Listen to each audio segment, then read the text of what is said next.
Hello, everybody. Welcome to Bird Notice. Billy here. Leading off, Maverick Hanley is placed on the injured list. Jorge Mateo starts a rehab assignment, and Ryan Mountcastle is transferred to the 60-day IL. But Ryan, what episode number is this? This is episode 84, which has been worn by two Orioles. The first was Manny Barreda, who wore the number in 2021 when he pitched 2 2/3 innings for the Orioles in his only career major league appearances. He was a 12th round pick of the Yankees in 2007 and bounced around the minors and the Mexican League before getting the call with the O's. Barreda appeared in 3 games in September, earning the win in his first and only scoreless appearance. In total, he allowed 4 earned runs for a 13.50 ERA, and he's currently pitching for Saltillo in the Mexican League. The second was Yusniel Diaz, who you've probably heard about on our podcast as the centerpiece to the 2018 Manny Machado trade to the Dodgers. Diaz played in the 2018 Futures game and was Baseball America's number 37 prospect before the 2019 season. He homered twice in that Futures game off Matt Manning and Sean Anderson, becoming the second player to do that. However, that was basically his peak as a major leaguer since he played just 1 inning in the field and got one at bat, a strikeout, on August 2nd, 2022. Diaz is now 28 years old and playing for the Lincoln Salt Dogs of the Independent American Association. Yeah, if he would have worked out, they wouldn't have had this Tyler O'Neill signing, most likely.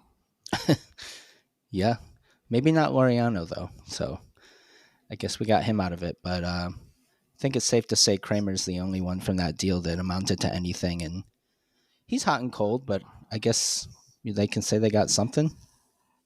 Vivek pointed out that out of all the Dodgers pitching prospects the last couple of years, that Kramer is the only one who is routinely healthy. That's funny because he's an Oriole, and it seems like they do get hurt all the time. But so do the Dodgers guys. I don't get that. I guess the Dodgers do lots of things right, and I guess they just spend enough money to cover up those problems. Yeah, that's exactly what they do. That's what the Yankees used to do. So speaking of the Lincoln Salt Dogs, made me think of. Did you see John Oliver's Moon Mammoth brand reveal? Yeah, I haven't actually seen it on the show, but I saw it online, and it is ridiculous. But I have to say, I pre-ordered a hat because I love John Oliver. Yeah, John Oliver's great. I stopped watching the show. I'm not really trying to consume any politics, but yeah, he's great. They nailed it with this idea and pitch and rebrand. I didn't know if it was going to be like taken seriously or not, and I mean, they could start their own minor league branding company. I think they did that well. Like they kind of embarrassed Brandy Ose, who does most of the minor league branding stuff. Yeah, they killed it. They nailed it. I still haven't seen the reason for that name. Have you? Is there any? What's the significance of that? Yeah, so it's related to the Erie area. This guy, his last name was Moon. His name might be George Moon. I think he was scuba diving or something, but he found a mammoth tusk. So they excavated the area and found basically, 80% of a mammoth or whatever. Huh. So they named him the Moon Mammoth, and then the story kind of faded away over time. And because they took this task so seriously, I didn't know if they would. I thought they would just, throw funny names against the wall. But since they, did some research on the area and some local lore, they pulled out this Moon Mammoth brand, and it looks great. The purple and the black look awesome. The mammoth looks cool as hell. I want to order a hat too. I try not to buy more hats. It's hard. The Seawolves brand sucks. So if they went to this Moon Mammoth brand full time, I would not be shocked. They're going to sell a shitload of merchandise. Yeah, they certainly will. I hope the team gets a cut of that since they were, I guess a bunch of teams applied, but they should get some money out of the branding since they were the ones chosen. They did something too in like 3 months that takes years to do. Just get these brands, even these alternate identities take years of putting together the plan and getting the date set for the games and the uniforms, and they did it in 3 months. He's going to be at the game, I saw too. Okay. Was the mammoth found in Lake Erie or some other body of water? Yeah, that's a good question. All I saw was like the 2-minute trailer video, and I read the article on how they came up with the name, and it blew me away. I didn't think they would do. I thought it was going to be a joke, and they killed it. They nailed it. I hope the Tides get involved with him somehow. Right. I also I didn't realize Moon was the guy's name. I like how they played on that to make it a space theme. And I had no idea what that meant. Yeah, they had the hats up for pre-order like that day too. Mm-hmm. I guess they're only doing it like 4 times this year, which makes sense. The kind of weekly or whatever they do Friday night game of their alternate identity. Yeah, when they first pitched the idea of seeking a team to rebrand, it seemed like that they were looking for a full rebrand, but maybe Erie explained to them like, we can do an alternate identity. We can't scrap everything. But I think this thing's gonna be so successful that they might have to reconsider it. Yeah, it's very clever. Do you know when your hat's supposed to arrive? I think it said it'll start shipping like late July, so I don't know. I don't really care. What I'll forget about it and then it'll show up one day. I'll be like, "Oh, sweet." Yeah. Ah, man, I don't know. I was looking at them. They're like $50. Yeah, with shipping. Yeah. All right. So the Orioles are on a catcher carousel right now. Chadwick Tromp had his contract selected from Norfolk when Maverick Hanley got concussed after his John Elway spin on Roku Sunday Baseball last week. Mm-hmm. Tromp's since been injured, so he's out. They've added Jacob Stallings from the Rockies. He was slashing 143, 217, and 179 in 29 games with the Rockies when he was released. He played 3 games with the Tides. He had 10 at bats. He went 4 for 10. He's 35 years old. He spent time with the Pirates and Marlins before the Rockies. I thought he had already played for the Tides. They had a different. Oh, they had Jacob Nottingham. That's who I was thinking of. I think Okay. I combined Jacob Nottingham and Garrett Stallings and thought that he previously played for the Tides. That's fair. James McCann is also 35. Remember, I was pretty convinced that they were going to sign him. He signed with the Diamondbacks. He's 3 for 6 so far. Okay. Yeah, Stallings won a Gold Glove in 2021. I thought he had been an All-Star, but yeah, I guess he wasn't quite that good. But a Gold Glove at least means he knows what he's doing back there, if not a very good hitter. No, the Orioles are lucky he was available, especially since they didn't get James McCann. What do you think they would have done if they were actually a contender this year? Do you think they still would have rolled with Stallings or made a trade or something? Yeah, you'd like to think that they would call up Basayo, but that's True. not going to happen. Not that I want him to call up Basayo, but if they were in a pinch, I think it would have made sense. Mm-hmm. But yeah, that's a good question. McCann was right there, and it didn't happen. And I mean, Stallings is not going to hit, but Sanchez can't play defense either. Yeah. Yeah, I think twice last week he just dropped balls at home plate that, not that they're easy plays, but he probably should have had them. Yeah, he only caught, I think, 20-some games with the Brewers last year. Okay. Yeah, I think ideally he's more of a DH type at this point in his career. They probably weren't planning on him catching all that much. I'm looking at the standings now. Arizona is 500. They're only 3.5 games out of the wild card, so I don't really blame McCann for choosing them over the Orioles, if that was even an option. Their GM, Mike Hazen, says that they're looking to buy at the deadline, so they're not letting this Corbin Burns thing. I mean, we'll believe it when we see it, but they say they want to go for it. They have Zach Gallen in his walk year, and I think Merrill Kelly too. Right. Yeah, we'll see. I mean, Arizona's a more exciting team at this point, so they at least have a shot. I don't think the O's do at this point. Nope. Cade Povich made a rehab start for the Tides last Thursday. This was a noonday game. It was 100-degree heat. I didn't go to any games this week. It was too hot, and we had some company in town. Povich did not fare well, but no need to worry. I'm told rehab stats don't matter. Right. And of course, the news came out that he is still injured. His rehab has been cut short. Yeah. And also Mateo, right? Didn't he come back for Norfolk and injure himself again? Yeah, he's out 8 to 12 weeks. He was doing really well with the Tides. I was bummed I didn't get to see him. So I guess on the plus side, if he does another rehab assignment in 8 to 12 weeks, maybe I'll get that opportunity again. I'm not surprised he killed it in AAA. 13 at bats in 4 games. He was hitting 462 with 1 home run and 4 RBI. He even stole 2 bases. And then hurt that hamstring. Hurt. Povich's start was 4 1/3, 7 hits, 5 earned runs, 1 walk, 3 strikeouts, 75 pitches, 46 strikes. That was against the Gwinnett Stripers. That's like a Chase McDermott line. Yeah, that was my thought too. I guess maybe less walks, but Yeah, the ball to strike ratio is not good. right.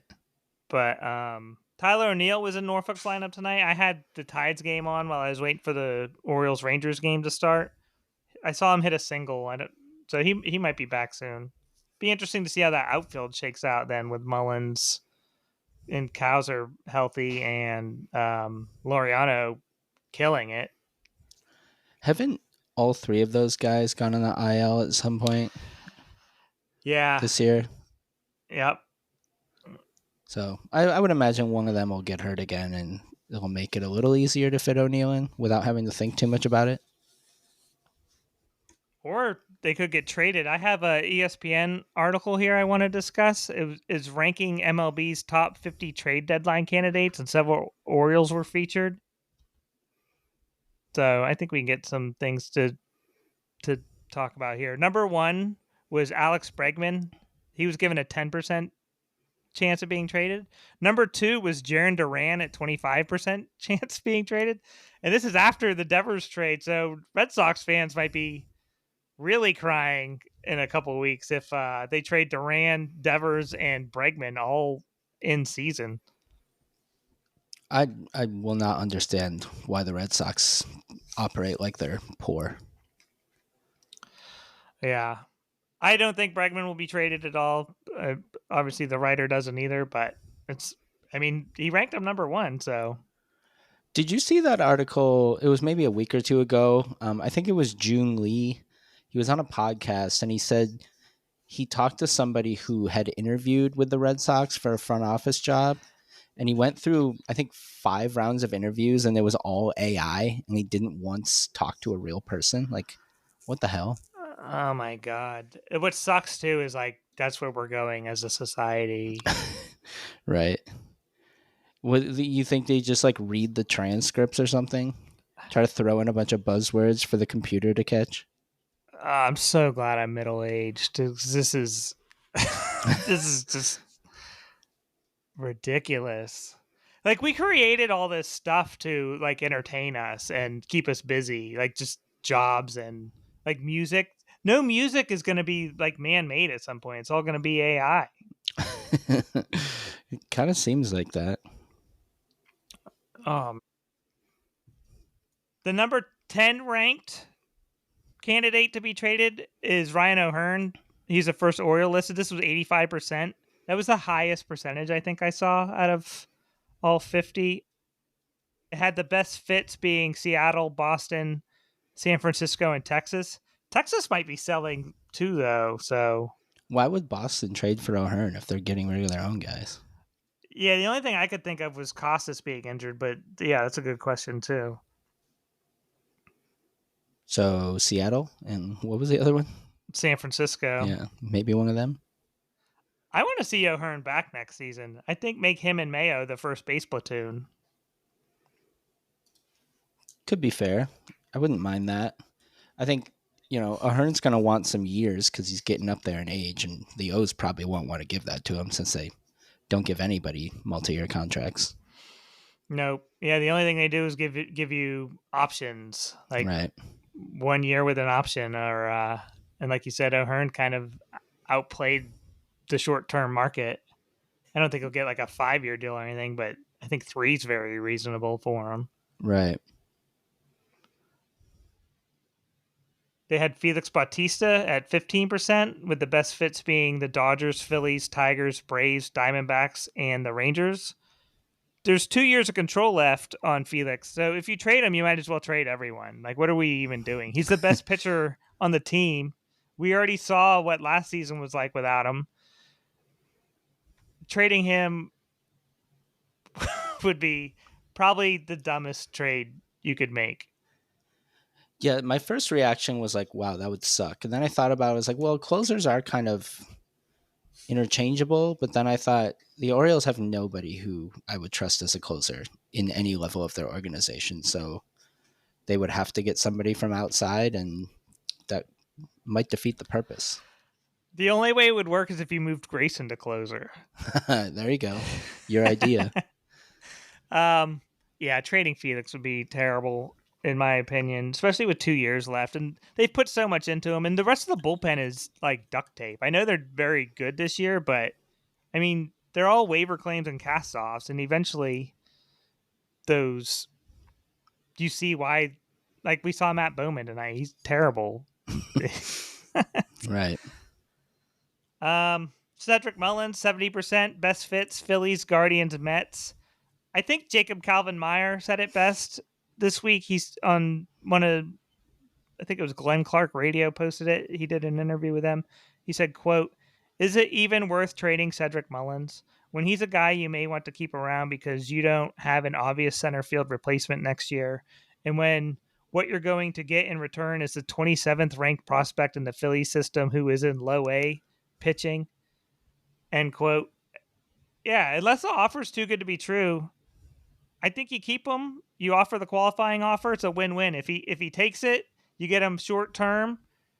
I mean, he's Cedric Mullins. There's no reason to defend him. And if he declines it, you get the draft pick, which is pretty much the equivalent of a 27th ranked prospect pitching in low A. Right. Might be higher than that. Yeah. You don't have to rush Bradfield. Fabian's not going to be a starter in the major leagues. He might be a fourth or fifth outfielder. He's not going to start. He strikes out way too much. Yeah, I feel like the only logical guy right now to put in center is Cowser. Yeah, if you're going forward next season. But like Laureano should be back. They should pick up his option. O'Neill's going to get injured. Cowser's going to do something dumb to get injured. Mm-hmm. He does every year now. He'll headbutt a wall.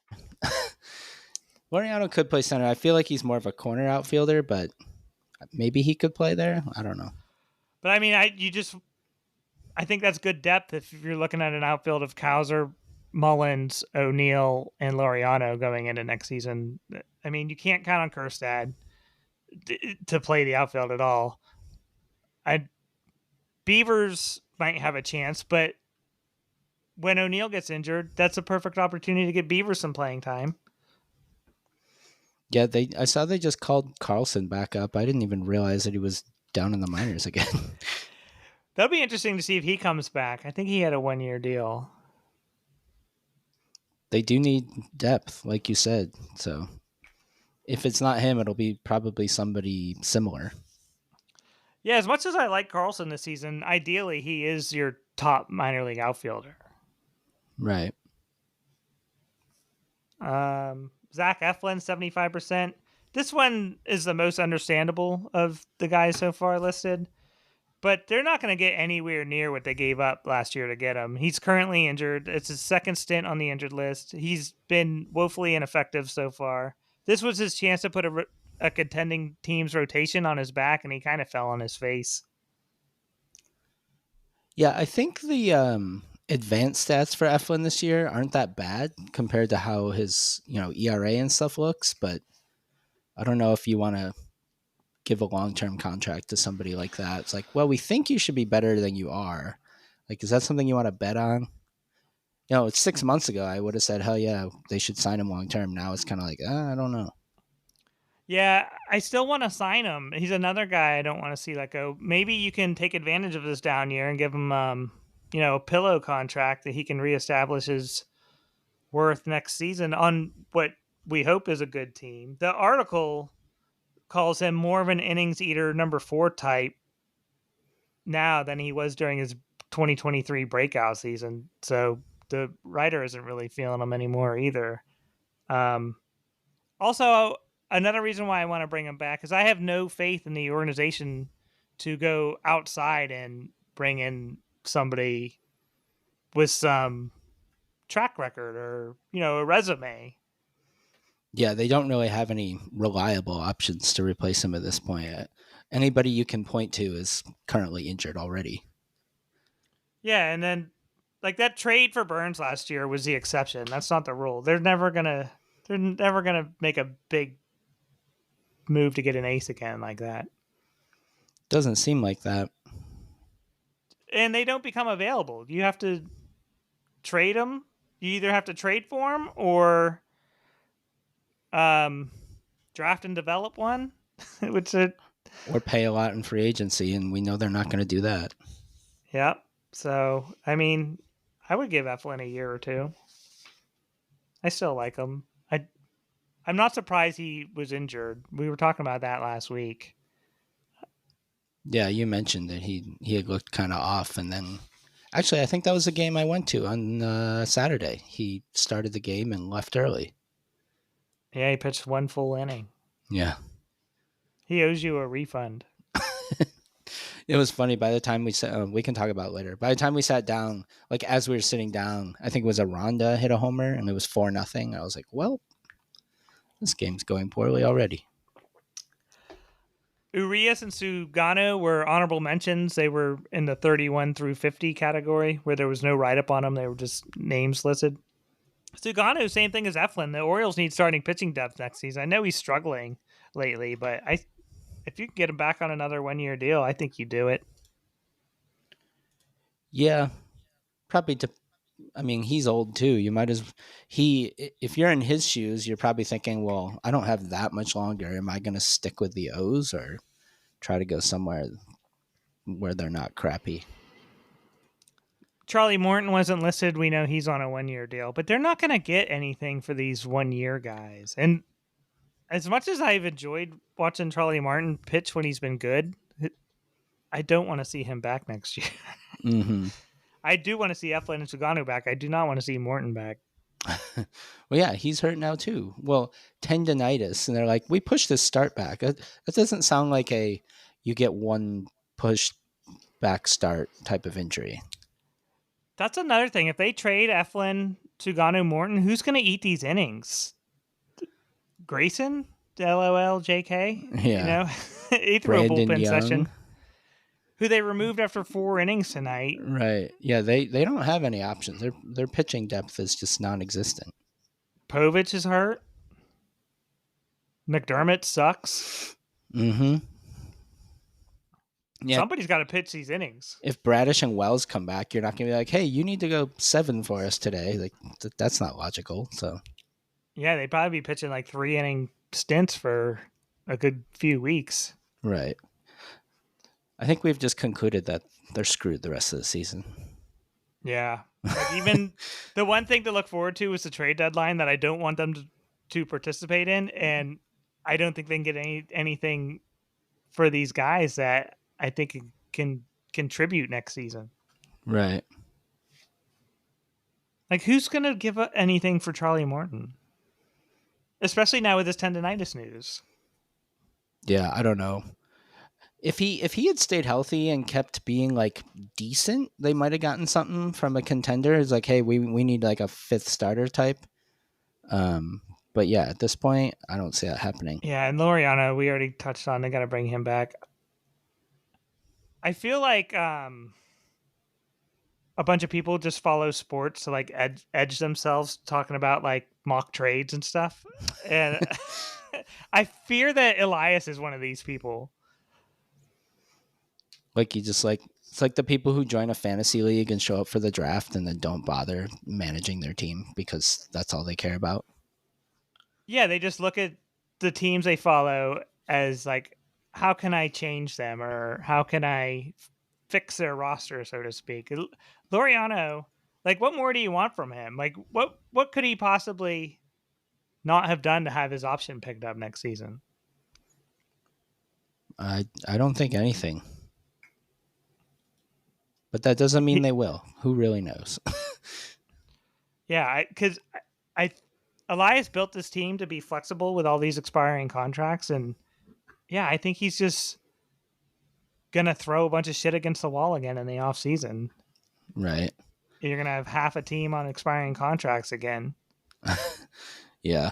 The players that Baltimore was mentioned as the best fits for them to trade for was Sandy Alcantara, Freddie Peralta, Luis Severino. Did you see he bashed Sacramento this week?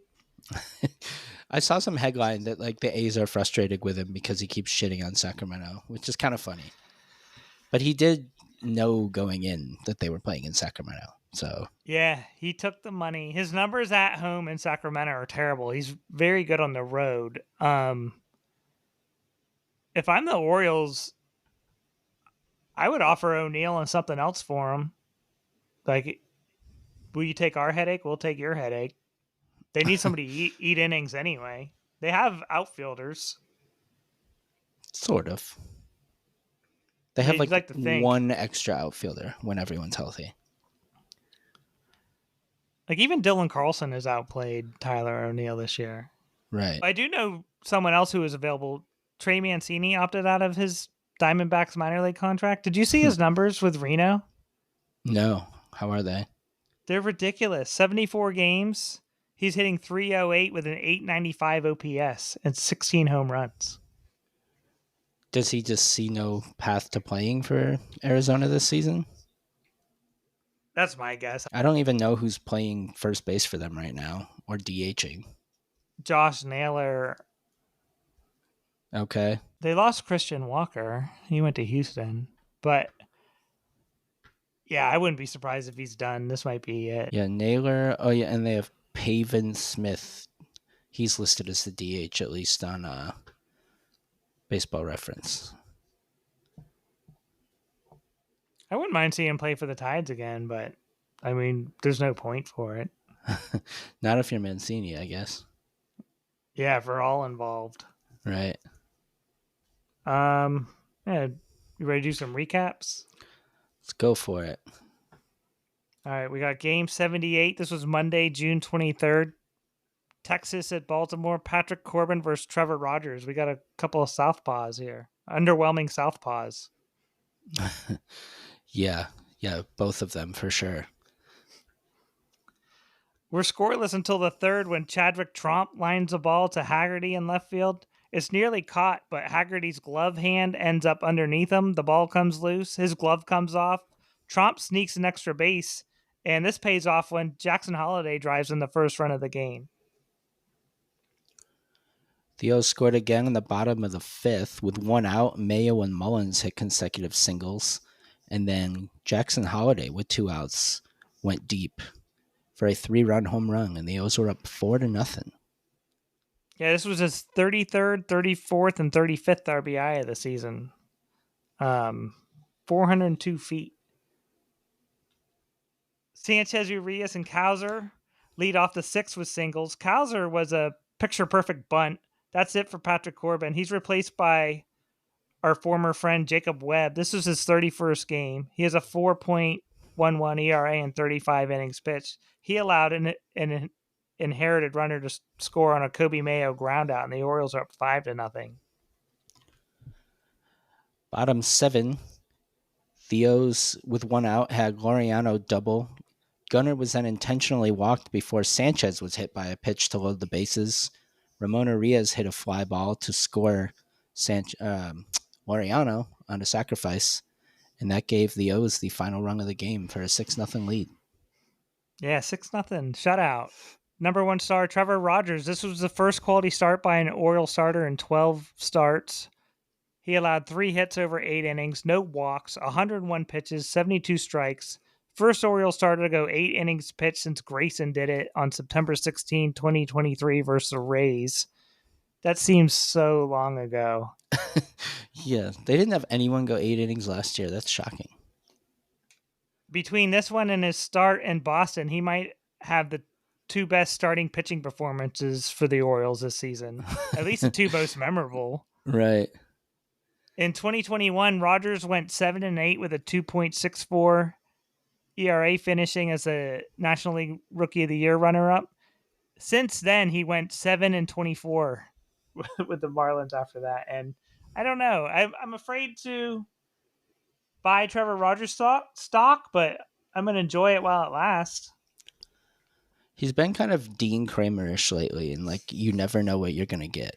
It's just seems like he will be bad or just really good, and you're like, I don't know coming into this game what I should expect. I want to see a day where Marlins fans are ruining the trade the way Orioles fans have been. That's Right, what I want right. to live to see. Yeah. Jackson Holiday, number 2 star, 3 for 5, 4 RBI. He had the home run. And then the number 3 star I gave to Kyle Ripken. He joined the booth for a couple innings to promote his upcoming bobblehead promotion. Mm-hmm. Gunnar was the only starter without a base hit. He did get the intentional walk, though. This walk gave the Orioles their 156th straight game with a walk, breaking a record from the 1955 and 1956 season. Kittredge pitched the ninth, 3 outs on 5 pitches, all strikes. And that's it for this one. Good win. Yeah, the Rangers aren't great, but it's the type of games that the Orioles need to win if they're trying to make any noise. Tuesday, June 24th, Jacob Latz versus Charlie Morton. This was Latz's 3rd career start. He's a 29-year-old 2017 5th-round draft pick from Kent State. I had never heard of this guy before. Nor had I. And this game was flying until the 4th when Martin walked the leadoff man, Corey Seager. Simeon followed with a single. 3 runs would score in the next 3 hitters. Evan Carter drives in Corey Seager. Josh Young plates Simeon on a fielder's choice. Evan Carter scores on a sacrifice fly, and the Rangers are up 3-0. This was a 43-pitch inning from Charlie Morton. Meanwhile, Jacob Latz was just completely shutting down the Orioles, and he would last through the beginning of the 7th, but in the top half of the inning, with Keegan Aiken on the mound, the Rangers got another one. Corey Seager singled, moved to second on a Semien ground out, and then scored on a Garcia single, so it was 4-0. Yeah, Latz held the Orioles hitless until Laureano singled. Gunnar would walk. Then that was it for Latz. In comes Chris Martin. He's 6'8", 39 years old. I guess I didn't realize he was that tall. He would get Gary Sanchez down 0-2 before Gary smacked one 425 feet. This was a 3-run homer. 2 of those runs were charged to Latz. Urias and O'Hearn follow that up with home runs. So the Orioles go back to back to back to take their first lead of the game at 5-4. Yeah, this game went from a total bummer with Jacob Latz on the mound to actually exciting very quickly. All you had to do was get the nobody out of the game. Yeah, I joked that the Rangers television network was going to air the Jacob Latz game during rain delays, the way that Masson airs the Keegan Aiken games. Right. The time this random dude came in and shut out the Orioles. Yep. Then in the 8th, Haggerty draws a pinch hit leadoff walk off Gregory Soto. He not only steals second base, but he also takes third base. He scores on Jonah Heim's pinch hit sac fly. This was a Bruce Bochy masterclass. They saw Sanchez behind the plate and just exposed him. They stole 5 bases in the game. So the game was tied at 5 and we go to extra innings. Yeah, that Haggerty's scrappy. I didn't know anything about him, but he's fast. They got another guy, Hellman. Yeah. Evan Carter was a ghost runner. He'd score the winning run in the 10th. He was ruled out, but it was overturned. Dominguez threw 2 wild pitches in the inning that you could probably credit Gary Sanchez with. So Mike Elias learned why Sanchez was working on minor league contracts the last 3 years, watching Sanchez behind the plate in this one. Yeah, then Robert Garcia got out of the bottom of the 10th on only 9 pitches, and that was that. Sanchez has a lot of Rougned Odor in him this year. In what ways? He just drives you nuts, and then he'll come up with a big hit.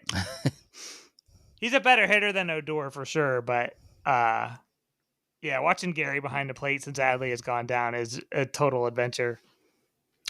Yeah, Adley hasn't been super good defensively, but when you watch Sanchez back there, you're like, oh, Adley's really not that bad. Right, yeah. The O's did all their work in one inning again. Monzolino removed Mayo for defensive purposes in the eighth. He severely overthought this. He put Luis Vasquez in at third. He moved Urias over to first. Urias hasn't played first base in like a year or two. I don't mind seeing him at first, but like, why would you do it in the eighth inning of a close game? I guess for defense. I mean, I still trust Urias over at first more than Mayo, but I don't know. Like we were talking with Holiday last year, getting pinch hit for by Hyde all the time. At some point, you got to be like, hey, you're a young guy, and we're going to keep you in this game till the end. Yeah, it's one thing to start him there. It's another put him there in the ninth inning or whatever. And just it seemed like an unforced thing to do. And this came back to bite him when Vasquez had to bat with 2 outs in the ninth, where Mayo's power could have made a huge difference. True. That's mainly why I brought it up. So that took us to Wednesday. We got Jacob DeGrom versus Brandon Young. Geraldo was optioned to Norfolk before the game to make room for Brandon Young. He didn't even pitch in a game for them this time. Yeah. Well, this game went about as well as the previous one for the O's. DeGrom did his Jacob Latz impression, and the Rangers took the lead in the top of the second. Josh Young singled to score Marcus Semien, who had led off the inning with a double, and it was 1-0, and that's really all they would need. Yeah, the Orioles were held hitless again till the seventh. And at this point, I'm like, is this even impressive to hold the Orioles hitless after seeing Latz do it the night before and DeGrom, flirt with a no-hitter? He was disappointed when he gave up a hit, though. He wanted a no-hitter. You could see it by his reaction. I guess if you're the Orioles, at least DeGrom doing that to you, you're like, well, okay. Yeah, the Orioles fans appreciated it. They gave him a ovation as he left the field. So that was a classy move by the Orioles fans. But yeah, that was it. Young hit a 2-run homer off Brandon Young in the fourth. Then Rangers really broke the game open in the fifth with 3 runs on 2 hits. 2 of those runs were charged to Blewett. Young went 4 innings, allowed 4 earned runs on 5 hits. He only walked 1. Every Orioles hitter struck out at least once, except for Chadwick Tromp. Trump actually looked okay this week. I trust him back there. Yeah, I think he knows what he's doing. He's not a good hitter, but he had a couple hits. Texas has won 11 of DeGrom's 16 starts and 4 career starts for Baltimore. DeGrom is 4-0 with a 0.98 ERA and a 146 batting average against. All right. So he owns them. And then the Orioles were 5 for 60 in those 2 games with Latz and DeGrom on the mound. Awful. Yeah, some of these losses, it just feels like, well, here we go. 10-game losing streak coming up. But they keep flip-flopping wins, and they had a good month in June, and they needed it in this series against the Rays on Friday with Ryan Pepio versus Sugano on the mound. I just want to note that Pepio is a 2019 third-rounder. There you go. Right in your wheelhouse. Yeah, and Brandon Young was optioned before the game to make room for the only pitcher drafted by Elias to pitch for the team, Cade Stroud. There you go. Elias's his prized pitcher. His prodigy. Right. Yeah, I listened to this game on the radio because it was an Apple game. Yeah, this game was pretty bizarre. Sagano, again, for the millionth time in a row, had a really rough outing. Top of the second, the Rays led off with a home run by Aranda. Two batters later, Josh Lowe did the same. They would end up scoring a few more when Danny Jansen singled to score Chandler Simpson, who was an absolute demon on the bases. And then Brandon Lau hit a 3-run homer, and it was 6-0 after two. And it was like, well, here we go again. Yeah, and Sugano actually struck out 2 or 3 in the first inning, so to watch him melt down in the second was disappointing. The Orioles would answer in the bottom of the second. They'd load the bases with no outs by drawing 2 walks and a Cowser double. Mayo would double in 2 runs. Urias had to enter the game for Jordan Glassberg. Nice. Urias singles in Sanchez and Mayo, and the Orioles pull within 2. They're down 6-4. I think Jordan Glassberg might be the episode title. I mean, yeah, it just sounds right with his name, but you could apply that to like half the roster right now. Yeah, he keeps getting hurt. This was the game he slid into second. Yeah, he like dove headfirst in the second after being out with a finger injury. Yeah, I think it's safe to say he's not going to be healthy at all this year, even if he plays. Right. I guess at least Westberg didn't dive into first and hurt himself. Like he was going to second base, where that's a normal thing to do. Yeah. I think it was Manzolino said after the game he doesn't want to see anybody slide head first anymore, so that might be something to watch. Right. Sugano hung tough, though. He made it through 5 innings. He allowed a second home run to Lowe, and the Rays went up 7-5. Bottom of the fifth, Eric Orz. Is it Orz or Orza? Or I think it's Orzi? Orza. Orza. Well, whatever his name is, he was pitching for the Rays. Laureano led off with a double. Cowser did the same to score Laureano.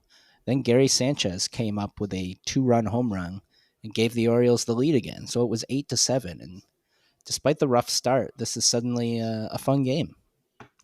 Yeah, Gary hit his 4th home run in 10 games. Interesting bullpen management by Kevin Cash in this game. Pepio got pulled early, and then they were kind of chasing their tail after that. Cowser hit his 3rd double of the game in the 6th to drive in another run. Sanchez would follow up with an RBI single. So it's 11-7. They would tack on 11 more runs off Forrest Whitley, Paul Jervis, and Jose Caballero, the infielder. Holiday homered. Henderson homered for the first time in 19 games. Mayo hit his first career home run. Yeah, that was good to see. Some people were probably like, oh, it's 20-8. That doesn't mean anything. But, I mean, his first homer is first homer. It's good to get that off the monkey off his back. Yeah, and after a couple of those ass beatings the Orioles took this season against the Reds and the Rays just last week, there was another against the Red Sox in game 1 of that doubleheader. It was good to see them smack someone up this season. Yeah, it's a bad season when I looked at the score and immediately thought the O's were on the receiving end of the 22-8. I was like, oh wait, they won. Yeah, they won. This was a good win. The Rays would fall to 25-10 in their last 35 games. That's best in Major League Baseball. They are 30-3 when scoring 5 or more runs in a game. The Rays have used 5 starters in 80 of their 81 games this season, so they're like the anti-Orioles. Right. And my favorite part of this game was that Sugano got the win when he allowed 7 earned runs and 9 hits in 5 innings. Yeah, I gave him the 3rd star for getting it through 5 innings. That was pretty big. They were, it was hot, and they blew their bullpen up. The previous 2 weeks, Cowser 3 doubles, 3 for 4, 4 runs, 2 RBI, 2 walks. He was a 2nd star, and then the 1st star is Gary Sanchez, 4 for 5, 3 runs scored, 4 RBI, 1 walk. He's 13 for 34 since returning for the hand injury at this point. He's still been hitting since then. Hey, as long as he doesn't have to catch, but unfortunately that's been the case lately. He could be a candidate at the trade deadline that wasn't mentioned in that article. It's possible. Maybe not with this catcher I depletion. was gonna say they might also need to keep him because they don't really have a choice. Yeah. Yeah, because the way things are going, Adley will have a setback. Right. This was Saturday, June 28th, game number 82. So we're over the halfway point now. Yeah, this was. Go ahead. Oh, we have a Zach off. Zach Littell versus Zach Eflin. Yeah, this was my triumphant return to Camden Yards for the first time since 2019. It was fun to be back and be in and around the stadium, but as far as the baseball went, it was not fun. No, before the game, Dylan Carlson was optioned to Norfolk. Emmanuel Rivera returned. He had his contract selected. Tyler Kyle caught a DFA. He was removed from the 40-man roster. He elected for free agency, I saw today. Wait, I thought it was Kyle Tyler. He's Tyler Kyle now. We joked about how he had two first names, so I don't blame you for flip-flopping him. How'd you get the ticket? Did you get it off StubHub or? I use SeatGeek. Yeah, they had that the aforementioned bobblehead giveaway, and it was kind of hard to get tickets. Like I couldn't get them through the Orioles site, but I never intended to get a bobblehead and didn't. So if it was just Cal, like dressed as a baseball player, I would have wanted one, but not as Iron Man. Yeah, I gave him a 3rd star for the Iron Man bobblehead. They were going for about $70 on eBay after the game. Did you see people dressed up as Iron Man there? I saw the guy post on Reddit today. I saw that guy there. I thought he like worked for the team or something, and apparently not. I think he was just a fan. He also had to have been absolutely boiling. It was friggin' hot in the sun that day. Yeah, I'm kind of surprised they would let someone in dressed like that. I gotta look up the picture now, see if it's the same guy that I saw. It was Yep, like the that's black him. and orange Iron Man costume. Yeah. Oh, the guy posted this. Yeah. Like, yeah, he has 1,000 upvotes. So people like it. Yeah, but it was I saw him and thought he was like there as a promo thing and people were taking pictures, but it turns out he was just a fan who wanted to boil himself alive on that day. Could you imagine that's how you died? Dressed as a Cal Ripken Iron Man. That's an impressive looking suit. It was. I was surprised to hear that he made it himself. Yeah. Yeah, that's wild. It even has a number 8 on the chest. Yeah. I did see the Iron Man movie and I did like it, but I was out on Marvel after like 3 movies. Like maybe that first Iron Man and then that Incredible Hulk, and I was like, I'm good.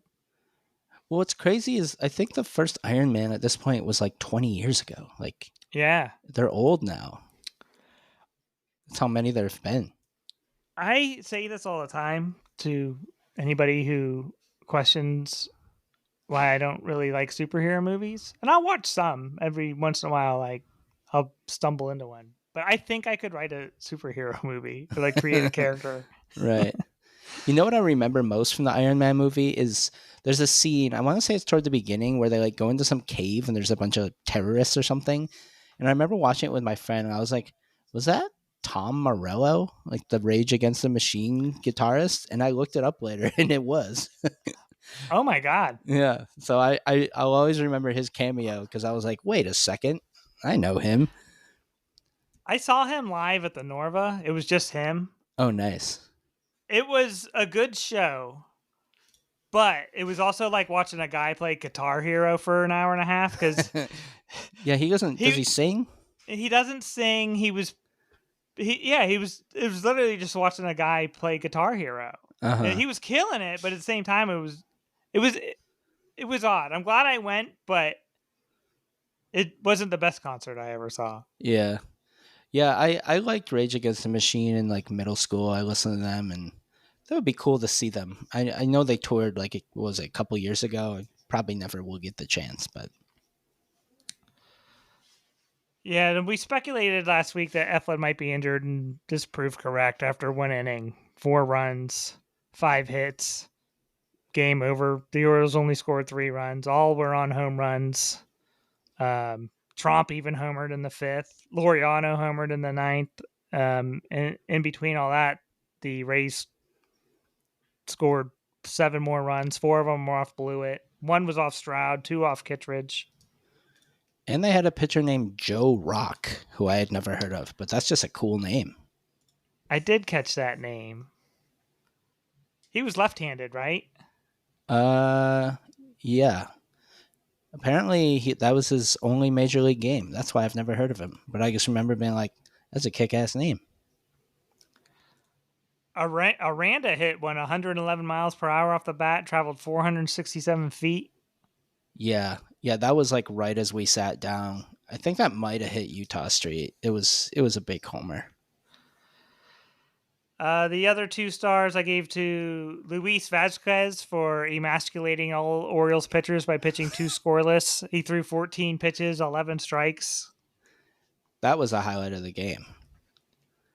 They brought him in, and I was like, hell yeah, let's see him get rocked. And then he did better than all the real pitchers. Yeah, he might be better than Kittredge.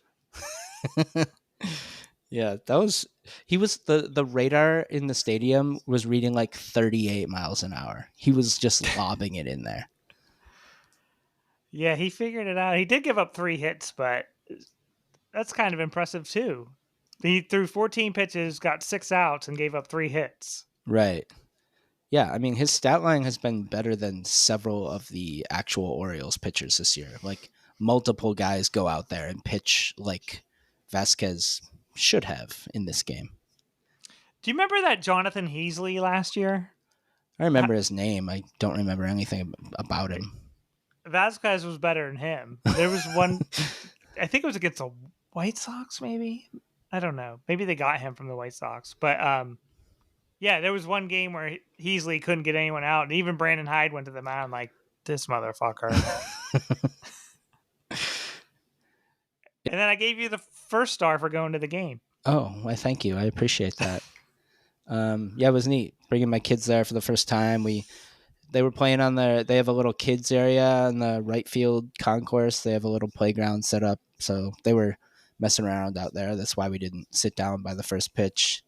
But it was great to be back, and the game could have gone better, but it was just fun to be there. And I also like seeing Jackson Holliday and Chadwick Tromp.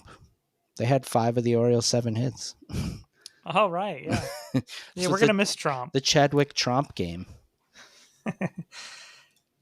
The Orioles and Rays combined for 44 runs in the first 2 games of the series. So that brought us to Sunday. We got Taj Bradley versus Dean Kramer. Luis F. Castillo was DFA'd before the game to make room on the 40-man for Matt Bowman. Cade Stroud was returned to Norfolk. Colton Cowser started things off with an RBI single in the 2nd after a Laureano leadoff double, and the Orioles are up 1-0. The next scoring came by the Orioles in the bottom of the 5th. Sanchez and Mullins led off.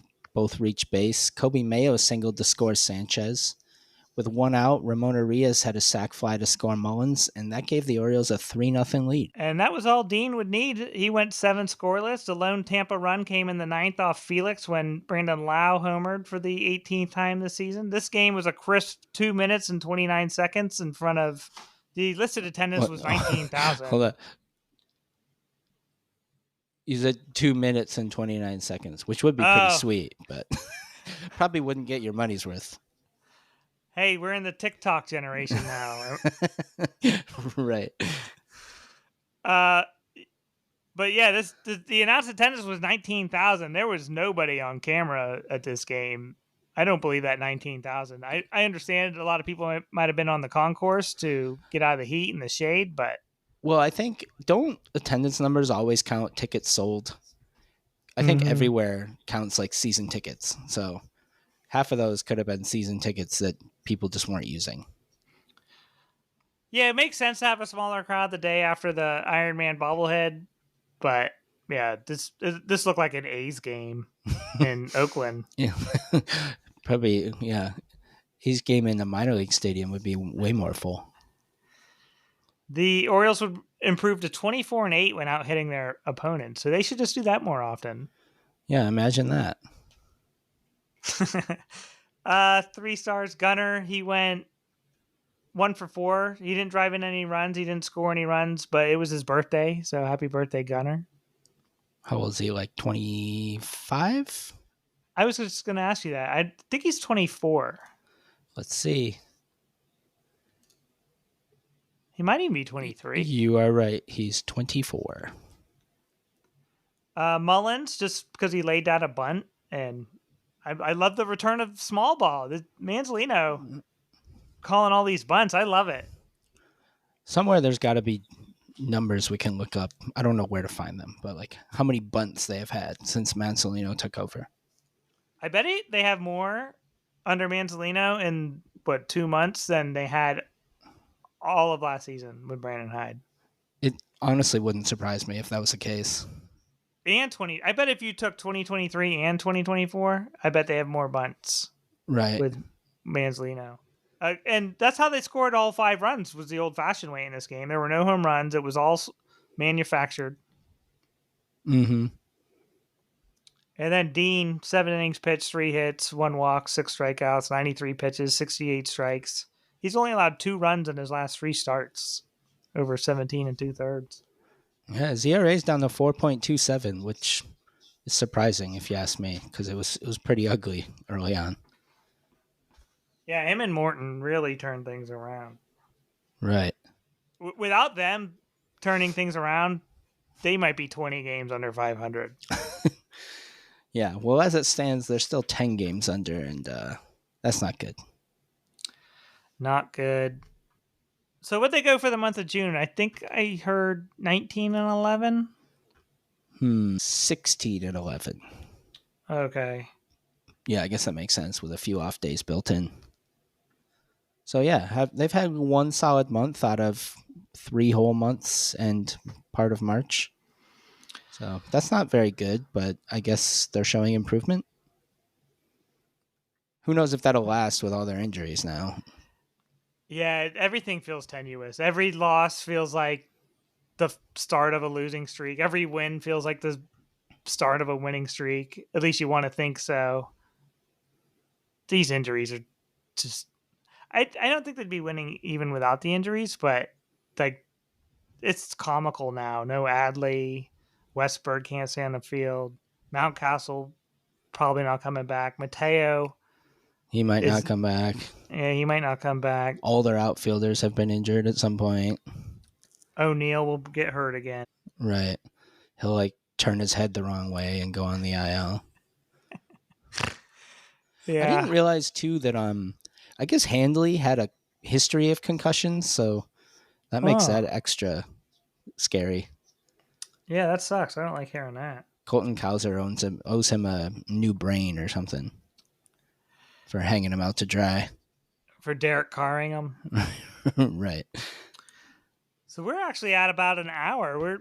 We're in our... When we first started recording our target time. Look at this. So we could take a quiz. Yeah, I mean, there wasn't much exciting to talk about with the O's this week, so it's not really surprising that we didn't go very long. Oh, I actually have a player of the week this week ahead of time. It's Luis Vasquez. I forgot to pick one. I like that Vasquez pick. He earned it. There were a couple actual good pitching outings between Rogers and Kramer, but I like going with the unsung hero, the unexpected good pitching outing, because nobody hit that great consistently throughout the week. I'm thinking Gary Sanchez. Yeah, I'll just say Gary Sanchez. He's a monster right now. At the plate. At the plate. Behind the plate, not so much. If he's in the batter's box, it's good.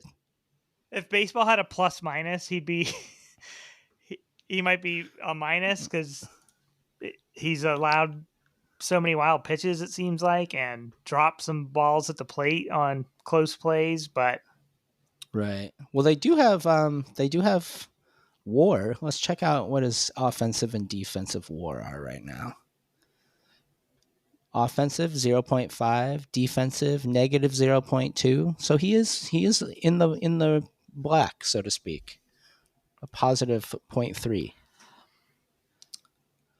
Yeah, I didn't know if he was gonna be effective at all this season. So seeing his play since returning from the injured list is a, one of the few bright spots going on right now.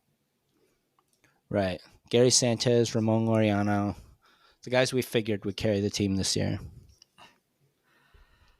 Yeah, Adley can't come back soon enough just to get behind the plate, and then Gary might really mash as a DH. Possibly. Might be a good platoon guy with O'Hearn. Even though I guess O'Hearn you kind of want in the lineup every day at this point. We're not going to get to the game this week where Gary started as a DH and had to move behind the plate, and it cost them the DH spot. Yeah, and then Trevor Rogers had to bat. Actually, yeah, we'll talk about this next week, but I was at the game last night and I was sitting in front of Rogers' family, and it was funny because at one point, I think it may have been his second at bat because I hadn't realized that he was hitting, and I looked back and they all had their phones out recording him at bat, and they were just kind of laughing about it, and he didn't even swing and just walked back to the dugout. I thought he swung once. He I didn't think he had swing. one swing. It was whatever at bat he didn't swing.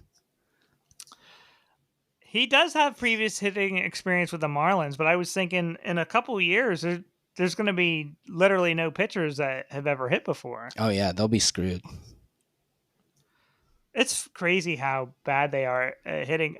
I was thinking today, like how athletes just focus on one sport now. Like there's football players who can't throw a baseball now. Who You was know what it I the mean? other day? Yeah, there was a. Was it Shoot. Oh, the first pitch. Yeah, it was like a tight end, mate. No, it was Taylor Lewan. I saw threw out an off like a 50-cent first pitch, Yeah, Cincinnati Mayor first pitch. and that's the dude who like played for years in the NFL, and you feel like he had to have played baseball at some point. Yeah, I think these kids coming up really don't benefit from playing all the sports the way guys used to.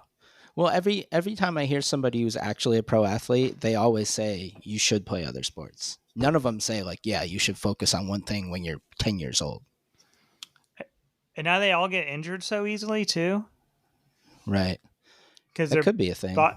their bodies do something that just moves in a funny way that they never experienced before because they only threw pitches their whole life or whatever.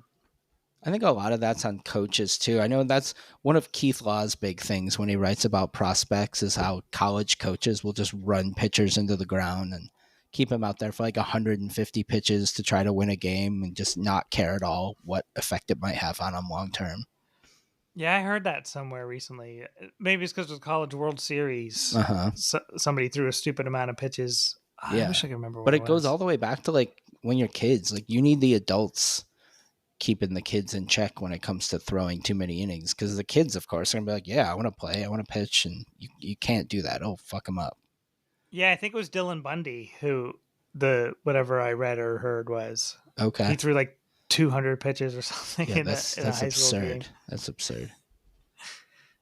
And we saw what happened to him once he got to the majors. Now he's what? What did we say he was? Like a real estate agent or something? Yeah, he's still not even that old. No. So we'll take a quiz. This is most games started by a pitcher for each MLB team. Can you choose the pitcher with the most games started for each MLB franchise? Pitchers must have started their career during the live ball era, 1920 or later. Win totals are through the 2024 season. Okay, so just most starts. Yeah, I don't know if we're going to get through this. It's 30 questions, 5 minutes. Are there options, I hope, for each one? Yeah, I think I saw 3 options when I tested it earlier. All right, we'll see. We'll see. So we're going to try and move through this one quick. Arizona Diamondbacks. Who is the franchise leader in games started by a pitcher with 232 starts? Patrick Corbin, Brandon Webb, Randy Johnson. Randy Johnson? Yeah, that's what I'll say. Yep, that's correct. Braves, franchise leader, game started, 635 starts. Phil Necro, Glavine, Warren Spahn. Ooh, It's a lot of that I do starts. not know. I'll say, Necro? Spawn? I don't know. yeah, I'll say Spahn. Yep. Orioles, franchise leader, game started, 521 starts. Dave McNally, Mike Flanagan, Jim Palmer. I mean, I feel like it's got to be Palmer. We better get this right. That's what I'm going to say, Palmer. Yep, that's correct. Red Sox, 430 starts. John Lester, Clemens, Wakefield. Wakefield. Yep. Cubs, 347 starts. Rick Russell, Carlos Zambrano, Fergie Jenkins. I don't know enough about Russell. Jenkins, I know, played for the Rangers at the end of his career. I don't know how long that was. Yeah, all I know is he's Canadian. I met him in Cooperstown when I was a kid. Nice. I'll say Zambrano. It's Jenkins. Dang. White Sox, 484 starts. Burley, Ted Lyons, Billy Pierce. No Considering clue. Burley played a while. Burley, he's the only one I heard of on this list, so. I think I've heard of Ted Lyons. I don't know Billy Pierce. Yep, it was Ted Lyons. Reds, 357 starts. Epa Rixey, Tom Browning, Paul Derringer. I have not heard of Paul Derringer.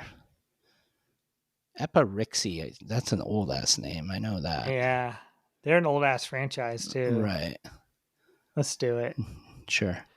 We discussed Tom Browning for some reason like a year or two ago. I think you brought him up. Yeah, I can't remember why. Yep, I it's don't either. Rixey. Guardians, 484. Bob Lemon, Mel Harder, Bob Feller. Feller started when he was really young. Wasn't he like 16? I think he missed some years for World War II, but that would be my guess. Yep. It seems like it's the obvious one every time. Rockies, 213. Aaron Cook, Jorge De La Rosa, Kyle Freeland. I have no clue. Maybe Cook? I'm thinking Cook. Nope, Freeland. Oops. Tigers, 459. Verlander, Mickey Lolitz, Jack Morris. I don't think Verlander. He wasn't there that long. What was he there? Like 12 years, maybe? Yeah, and then he went to Houston. Morris. It's Lolich. Astros, 320. Oswalt, Larry Durker, Joe Negro. I know Oswalt was there a while. Don't know enough about the others. I'm thinking Joe Negro. It's Durker. The one we didn't talk about. He's like the one guy or the first guy I remember going from the announcer's booth to managing. I was going to say, I remember he was their man. Didn't he have like a stroke or something in the dugout in a game, or something scary happened to him? Oh, I don't remember that. That sounds bad. I think he did. Let me look him up. Royals, 392. Dennis Leonard, Mark Gubizaw, Paul Splitterorf. Who was the second one you said? Gubizaw. Okay. I'm thinking Leonard. Sure. It's Splitterorf. Angels, 379. Nolan Ryan, Chuck Finley, Jared Weaver. I think Finley. Yeah, that sounds right. Yep. Dodgers, 533. Don Sutton, Don Drysdale, Clayton Kershaw. This could actually be Kershaw. Could be. Who was the other? I'm always missing one in my brain. Drysdale and Sutton. Who? Sutton bounced around. Drysdale, 533. we learned recently that Drysdale also didn't last too long. Like Koufax, they had similarly length careers. Oh, I remember I said something about Drysdale, and then I found out it was Don Larson. Yeah, because I was like, did Drysdale play for the Orioles? I was thinking of Don Larson. Oh, okay. Yeah, I'm going to say Kershaw. It's Sutton. We're going to run out of time. Marlins, 197. Dontrell Willis, Sandy Alcantara, Ricky Nolasco. It's got to be Nolasco. I was thinking Nolasco. Yep, that's correct. We're out of time. Brewers, 267. Moose Haas, Ben Sheets, Jim Slayton. I've only heard of Ben Sheets, but I don't think that's him. I would say Jim Slayton. That's correct. Moose Ooh. Haas, I haven't listened to it. He is the most recent episode of the 1988 Tops podcast. Oh, I haven't. I've never heard of that guy. Twins 433, Jim Cott, Brad Radke, Burt Blyleven. Ooh, that's probably Cott or Blyleven. I would say Cott. It's Cott. For some reason, I thought Chris Berman's Burt Be Home Blyleven was way funnier than I should have when I was like 10. Oh, it took me a minute to get that. It is clever. Mets 395, Gooden, Jerry Kuzman, Tom Seaver. Probably Seaver. Yep, Seaver. Yankees 438. This says originally set by Whitey Ford. Mel Stottlemyre, Andy Pettit, Ron Guidry. Pettit? It's Pettit. Yep, that's a lot. Athletics 340. Vita Blue, Catfish Hunter, Chief Bender. Ooh, well, we know Catfish left in free agency. Vita Blue. I'm going to go Vita Blue. Nope, Catfish Hunter. Oh.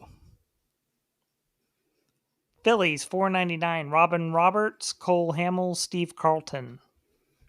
Probably Roberts or Carlton. I feel like Roberts, we know he played for the O's. I don't think it was very long. I'm going to say Carlton. Carlton's correct. Pirates. I wouldn't have got this. 477. John Candelaria, Bob Friend, or Vern Law. Bob Friend. That's a cool name. Yep, that's it. All right. That list is kind of underwhelming. Padres 253. Eric Shaw, Randy Jones, Jake Peavy. I'll give you a hint. It's the one guy I never heard of. Okay. Randy Jones. Yep, Randy Jones. Giants 446. Juan Marichal, Matt Cain, Carl Hubble. Carl Hubble, I think, is the oldest one of those, and I just feel like those guys pitched a million times, so I'm going to go with him. Nope, it's Juan Marichal. Oh, man. I remember being a kid and seeing a picture of him charging the mound, waving that bat around. He also had a crazy-ass wind-up. Yeah. That picture is crazy. Mariners 418. Randy Johnson, Jamie Moyer, Felix Hernandez.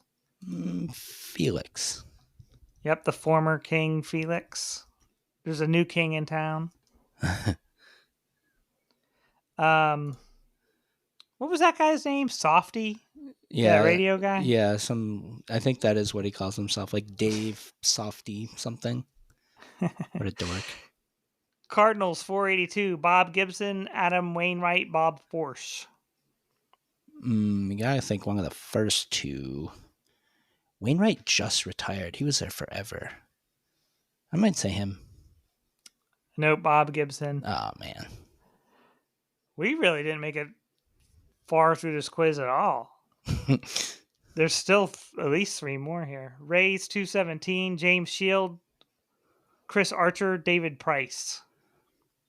Say Shields. Yep, that's correct. Traded for Tatis.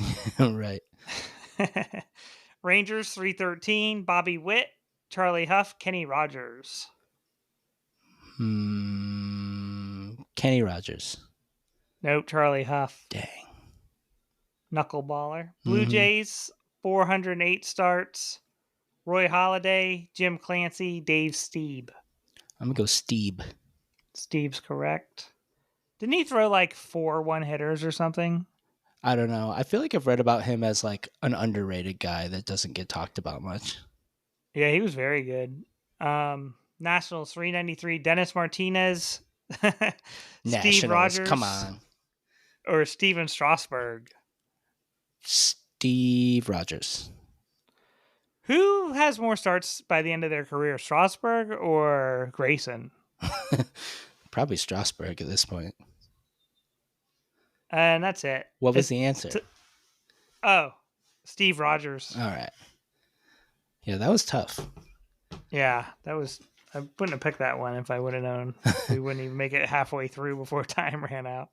I know it's different. Like, yeah, the guys who make the most starts aren't always the best pitchers. Yeah, like Dean Kramer would be the best pitcher on the Orioles, and Right. like year after year. Yeah. I looked it up. In 1999, Larry Dierker had a seizure. Uh, what's this say? During a game, and he had emergency brain surgery. So that's what I remember Oof. him for. Did he resume his managerial career after that? He did. Let's see. After 4 weeks of recovery, he returned to the helm and guided them through the duration of the season. They won the division title. Wow. He should have been manager of the year just for that. Yeah, right. Does it say who preceded him as manager? I'm going to guess Phil Garner. It doesn't, but I'm going to look it up here. Astros managers. Terry Collins.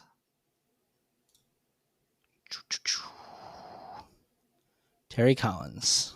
Yeah. That counts. He was in Mets. Yeah, I remember him for the Mets. Yeah. Did you watch anything good this week? Listen to anything? Nothing especially good that I completed. I did go see 28 Weeks Later when I was in DC with a couple friends, but it started at 9:20, and I am like notorious for falling asleep during movies, and I fell asleep very quickly and woke up for like the second half of the movie. So I'll have to watch it again. But it's not very much like the other ones. It's a little different. I didn't like it as much, but I'll watch it again. But it seemed good enough to get you to check it out after falling asleep. Yeah, like I'll go back and watch it. We were walking back to my friend's house where I was staying, and he was like, "So when did you fall asleep?" And I was like, "Well, I remember this part and that part." He's like, "Okay, did you see this part?" And we kind of pinpointed where I fell asleep, but it was very quick. I just it was 9:20 on a Friday night, and they got these nice reclining seats. I was just out. Yeah, I didn't really watch anything either. My niece was in town, so we had to entertain her. We went to a Supervillains concert. I never Who heard are of them they? before. They're like a crappy ska band from Florida. Okay, Their drummer was a lead singer, which was odd. It was a good show though, like but Phil Collins or something. there was maybe like 40 people there. Small show. Was that her idea or yours? Because you said they're No, crappy. no, it was mine. She did not enjoy herself. I might have scarred her from going to any concerts. Yeah, it was loud. We watched the Minecraft movie. That was fun enough. Kind of like a modern day Wizard of Oz. Okay, I have not seen that. Probably won't, but And then because I've been listening to that Mark Hoppus book, I've really started listening to music a lot lately. I'm now trying to listen to one album a day. That's my new goal. okay.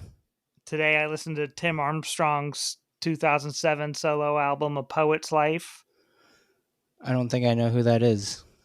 Oh, he's the lead singer of Rancid and the Okay. Transplants. Yeah, it's good. And then I listened to B-52's debut album Oh yeah, from like 1979. It was incredible. It yeah, blew my mind. yeah. They're good.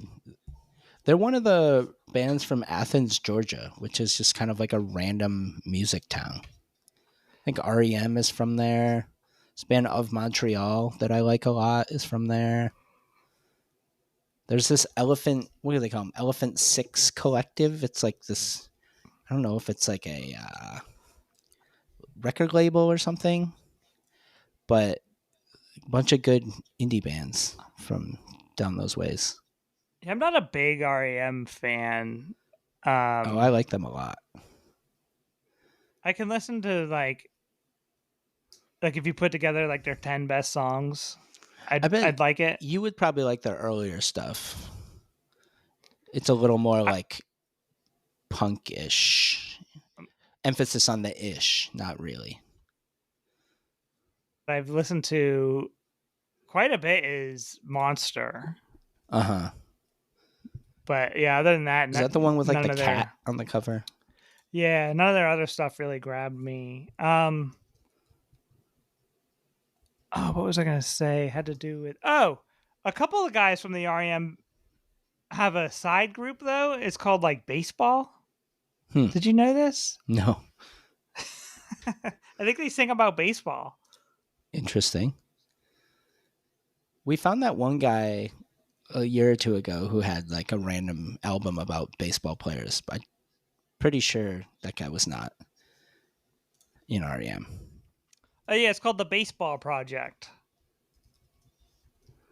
That is interesting. It features members of REM. Oh yeah, Um, Peter Buck, Mike Mills. I know who they are. yeah, and they sing about baseball. I'll have to check that out. The first album is called Volume 1, Frozen Ropes and Dying Quails. And the next one is called High and Inside. That is funny, and I can't believe they have a song called Ted fucking Williams. Damn, I need to listen to this. Sometimes I dream of Willie Mays. Yeah, let us know if it's good. I saw it recommended to me somewhere, and I thought to check it out, and I never did. Oh, that's awesome. I gotta look this up now. Yeah. Give us the album review All for right. Media Corner on our next episode, which is going to be in a couple days, right? Like 4 days. Yeah. Yep. We'll be back. We had to delay for life things, but yeah. Let's see who the O's got this week that we get to talk about. They play the Rangers again, obviously, because I just talked about being there. And then they go to Atlanta, underachieving team who's better than the Orioles. So we'll see. I'm going to predict 5-1 because I know what happened in tonight's game. So Oh, 5-1, yeah, I want to huh? see wins. I just want to believe at this point. I don't want to look forward to the trade deadline the way a lot of people are. Um, yeah, the Braves I don't really like, never have. So it'd be fun to beat them. I don't dislike the Braves. I used to like them. You know who I used to like when I was younger was Otis Nixon and Ron Gant. I thought they were cool. Yeah, Otis Nixon was cool. Hopefully he's doing okay. I know he's had some Because he problems in had the a past. rough life. Yeah, I know he had some addiction issues at one point. Yeah, he was really fast, right? Yeah, he had a bunch of steals. And then I remember Ron Gant was like he was like one of those dudes who when he gets a hold of the ball, it goes a mile and also strikes out a lot. But I liked him. Oh, he played for the Braves twice. He ended his career with the Braves. Who? Nixon? Yeah, he'd be a ultimate. What's that called? Immaculate grid. Yeah, he's got a lot of them, huh? Yankees, Indians, Expos, Braves, Red Sox, Rangers, Blue Jays, Dodgers, Twins. Back to the Braves. That is a lot more teams than I realized. Yep. So we'll be back next week with a full review of the baseball project. Thanks for listening, everybody. Yep. Take care, everyone. Go O's.